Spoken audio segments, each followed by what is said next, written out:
भूबैकुंठ कहे जाने वाले बद्रीनाथ धाम के कपाट मंत्रोच्चार और विधि विधान के साथ भक्तों के लिए खोल दिए गए हैं।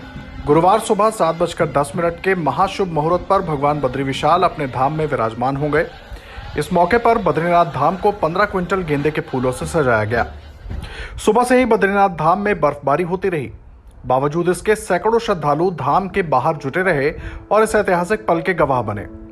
कपाट खोलने के दौरान आर्मी बैंड धुनें बजाता रहा और लोगों ने जय बद्री विशाल के नारे लगाते रहे। कपाट खोलने के बाद चारों धामों में अब 6 महीने तक यात्रा चलती रहेगी। पौराणिक कथाओं के अनुसार त्रेता युग में दंबोदधाव नामक एक राक्षस हुआ करता था, जिसे सूर्यदेव की कड़ी तपस्या करने पर वरदान स्वरूप 1000 कवच मिले थे, इसलिए उसका नाम सहस्त्र कवच पड़ गया था। दंबोदधाव राक्षस को कवचों से इतनी शक्ति मिल गई थी कि उसने धरती पर अत्याचार करना शुरू कर दिए।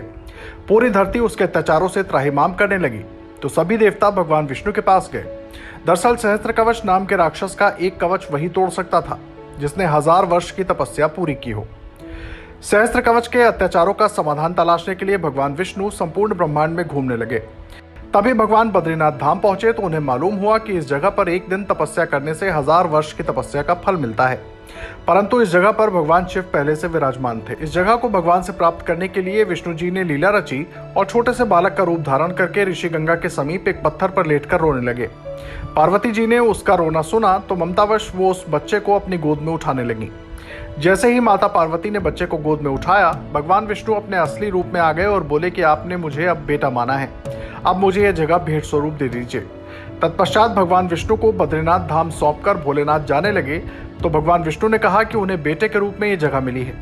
ऐसे में जो भी श्रद्धालु यहाँ उनके दर्शनों के लिए आएगा वो पहले उनके पिता स्वरूप भगवान शिव के दर्शन करेगा, यानी बद्रीनाथ धाम की यात्रा से पहले केदारनाथ धाम की यात्रा करनी होगी।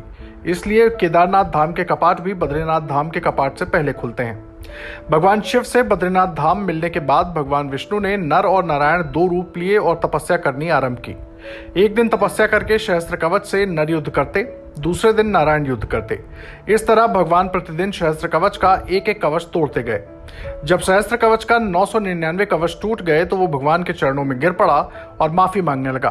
तत्पश्चात भगवान ने क्षमा कर दिया और उसके उद्धार स्वरूप उसे अगले जन्म में कर्ण के रूप में जन्म लेने का आशीर्वाद दिया।